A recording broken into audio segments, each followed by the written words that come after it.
Hey, Lori, it's me, your dopey cousin. Hey, I'm working on a video series that goes along with my book, Walking to and with Jesus. And I was thinking about question three and about your comments about that, and not you weren't sure about that, whether the Bible can be the source or a primary source in knowing about God, and then comparing that to other sources. So I wanted to practice on you. You're a guinea pig. Can you say squeak, squeak? And get your input on this before I produce it on a kind of wider scale. But there's a blog, by the way, which you might find really interesting. It's called, let me just pull it up here. It's called the Essential Bible Blog. The guy's name that produces it is Whitney Kuhnholm, Kunihom, and he has here top 10 reasons the Bible's true. I'm not going to read the whole thing, but you can find it. It's www.essentialbibleblog.com, essentialbibleblog.com, and I think this is his March 2013 entry, so if you can search and find that in there, it's really good. And I think you'll find it helpful. But I just want to give you the top 10 reasons quickly, and then I have an example from Genesis 1, which to me just blows it out of the park in terms of understanding that God had to inspire it. I mean, I believe it, obviously, but there are reasons I believe it. It's not just I believe it because my parents did, or it's sort of the cultural norm in the U.S., or used to be at least. Or I've just chosen to believe it because I needed something to hang on to. Now, there's actual logical, rational, scientific even reasons to believe the Bible is inspired. It has a divine source, not a human source. So he gives 10 of them. I'm going to give those real quick, and then I want to look at an example from Genesis 1 that I think might be encouraging.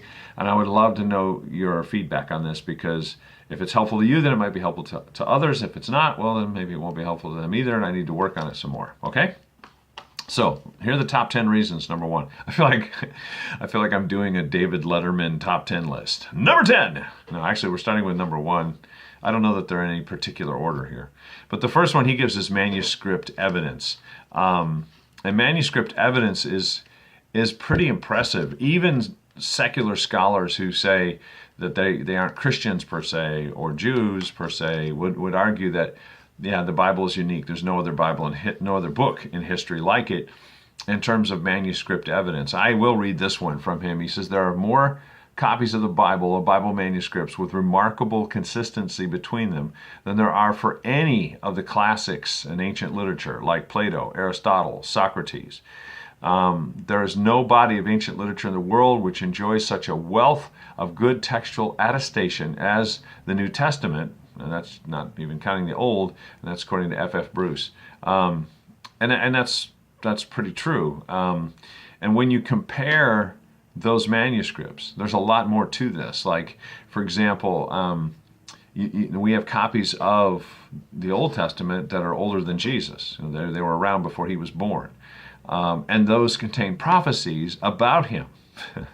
So we have proof that there are, we'll get to this later, but hundreds of prophecies that were fulfilled in his lifetime that, weren't written later. Some of them have to do with where he'd be born. I mean, we could argue, well, maybe he manipulated that and tried to make it fit, or others did. But when you look at where he was born, he had no choice over that one. Neither did his parents, in the sense that they were forced out of their home for a census that we talk about in church this time of year, Christmas time. But anyway, and the other thing is the documents are amazingly accurate. They're copies of the original. We don't have the originals, but they don't disagree, except maybe with punctuation or minor things like that, which is pretty astounding. So the way it's been preserved and the detail and accuracy with which it's been preserved seem to indicate, I guess you could say, supernatural, extra natural assistance, help. And there's a lot that could be said about that. But anyway, second is archaeological evidence. that again and again, places in the Bible, circumstances in the Bible, things that it talks about are proven through archaeological discoveries and science. For years, they used to say things like, well, there was no Jericho. That's just that city didn't even exist. And then they'd find, pottery with the name of the city on it and stuff, and go, oh, well, I guess there was a Jericho. And over and over and over and over, this has happened. Names of people, kings and leaders from outside of Israel, whether it's the Persian Empire, the Roman Empire, the Greco-Macedonian Empire, we have these names and we see them. And no other ancient literature, well, I shouldn't say that, no other religious literature does that. Religious literature tends to be filled with all kinds of, ethereal stories and names and places, people that are mentioned that aren't even, we have no record of. I mean, a great example in modern time is the Book of Mormon, that has the Nephites and the Lamanites that mentions over and over. Well, there's no evidence of there being any Nephites and Lamanites. They don't appear anywhere except in the Book of Mormon. But in the Bible, we've got all these cities and places and kings and people groups mentioned in ancient times, and then we find archaeological evidence to support it. So number three is so that's number two, archaeological evidence. Number three is eyewitness accounts. The Bible's written by people who witnessed the events that were described, and in many cases refused to deny what they'd seen, even at threat of death. The New Testament is full of examples that Fox's Book of Martyrs talks about events following that over the next couple centuries where people were killed. People were told, hey, give up the old manuscripts or the scrolls, or deny that you've seen Jesus walking around after he was put to death. And they wouldn't deny it. They wouldn't, they refused. And sometimes even in their martyrdom there were miracles, like, they didn't seem to feel any pain as they're being burned at the stake and they're singing hymns, It's like, what? That's a different category, I guess you could say, miracles or supernatural attestation or support. But the fact is, these people did not deny what they'd seen, even under threat of death, which is pretty astounding. And they're both Old Testament and New Testament examples of that. So eyewitness accounts. Number four is corroborating accounts. In other words, where we have historians that were not believers who affirm accounts of things that happened in the Bible, whether it's Josephus or Tacitus, who was a Roman historian. And we look at their writings and they talk about some of the same events the Bible does, and that seems to, again, corroborate the accuracy, show the accuracy of the Bible, and there are plenty of those. Literary consistency. The Bible contains 66 books written over a 1,500-year period by 40 different authors, and yet they tell a big story of God's plan that's consistent from beginning to end. In fact, our church is going through a study of the book of Revelation right now, and it's astounding how many loops are closed from Genesis, the first book of the Bible, written 1,500 years earlier. Moses never met the Apostle John, and yet they seem to have the same source of information. I mean, Moses talks about, in Genesis, loss of paradise. Revelation talks about regaining it. Moses talks about loss of access to the tree of life. Revelation talks about it being open and accessible to everyone at the end. There's common symbolism, the river of life, and all these things, and it's like, wow, how did that, some would say, well, John just copied it. Yeah, but John never claimed to be writing a book to close the loop on Genesis. John didn't have any idea that his book would be the last book of the Bible. It hadn't been canonized yet. John's just writing what he's told. And he says that. He's told by God what to write, and it just fits. So, that consistency seems to be amazing. Then there's prophetic consistency, not just literary, but prophetic. Now, I mentioned this. There are 300 prophecies in the Old Testament fulfilled in the life of Jesus. 30 of those were fulfilled in the last week. Now, I heard a mathematician one time describe the probability of that. Again, some of these are things that Jesus had no control over, like what they'd say while he was dying, or what they would do with his clothes, or what time of day he would die, or when he'd be born, or where he'd be born, or where his family would live. He had no control over that stuff, and yet it happened again and again. And there was a mathematician who looked at just the last 30 of those prophecies from Isaiah, Daniel, Ezekiel, some of the Old Testament scholars or prophets. And he said that the probability of one person in an entire lifetime, let alone 1 week, fulfilling 30 of those prophecies was like the probability, it was like something like 1 out of 10 to the 17th power. There's not even a name for that number, it's so big. It's like, winning the lottery every day for your entire life, and then having your children do the same thing for their lives, and then their children do the same thing for their lives. Every single day they win. No matter what they play, they win. The chances of that are probably greater than the chances of one person fulfilling 30 prophecies in 1 week, or one lifetime even, that they have no control over. And to illustrate this, he said, it would be like if you took the Thin Mint Girl Scout cookies with a chocolate, and you stacked them up 2 feet high, and you covered the entire state of Texas with them. Then you take one and you lick off all the chocolate, right? And you mix it up in that pile, throughout the state of Texas, which, Texas is like all of New England or all the Northeast combined, right? And you mix it all up, mix it all up, mix it all up.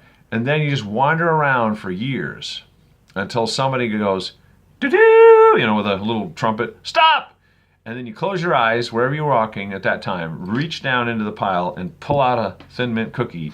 The chances of getting the one is 1 out of 10 to the 17th power. Getting the one without the chocolate, in other words. That's the same as the mathematical probability, according to this mathematician, scientist dude, of one person fulfilling 30 prophecies over which they had no control in a lifetime, let alone in a week. Jesus had 30 in the last week of his life. Like, them fighting over his clothing, or where he would die, or how he would die, things like that. So, prophetic consistency is one of the biggest proofs. It's breathtaking when you start studying and looking at it. The 2 books I mentioned in my book, Evidence That Demands a Verdict by Josh McDowell, and The Case for Christ by Lee Strobel, both talk about some of this same stuff. Okay, quickly. Expert scrutiny is another. The Bible has been, I'm going to read you this one. He says, the early church had extremely high standards for what books were judged to be authentic and therefore included in the Bible. And by the way, the Bible as we have it was in use by the apostles who were taught by Jesus. Some people say, oh, well, it wasn't canonized till 300 or 400. It was actually 400 AD. So therefore, they might have had all this time to write it and make it fit. The books of the Bible, the Old Testament was completely done, actually even translated into Greek before Jesus was even born. As far as the New Testament, the gospel accounts were being circulated orally, verbally, immediately after Jesus' ascension.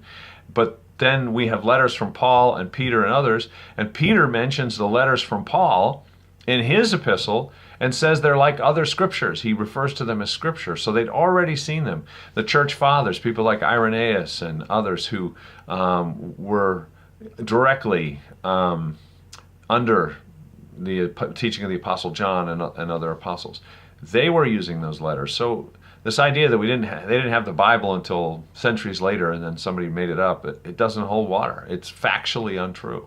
But anyway, expert scrutiny, they had these high standards, and it says a book had to have been written by an apostle or someone in their immediate circle. That was one of their standards. So people that actually were witnesses to Christ's life, ministry, etc. People who gave their lives many times, refusing to deny that what they'd seen was true, and I mentioned that already. Number 8 is leader acceptance. Some of the greatest leaders and thinkers in history have affirmed the truth and the impact of the Bible. Abraham Lincoln, for example, said, I believe the Bible is the best gift God has ever given man. All the good from the Savior of the world is communicated to us through this book. But for it, we could not know right from wrong. Abraham Lincoln, greatest president in our history. Was he ignorant? Was he foolish? Was he ill-informed? I think that'd be a tough argument to make, wouldn't it? He was amazing. Freed the slaves. The guy was solid and good, and he says his source of understanding right and wrong was the Bible. Global influence. The Bible's had greater influence on the laws, the ethics, the music, the literature of world civilizations than any other book in history, and that's a fact. And then changed lives. From St. Augustine to Martin Luther to Joni Eareckson Tada to Nobody's Like Me.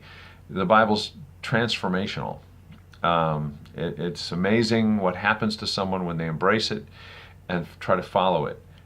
It it changes everything.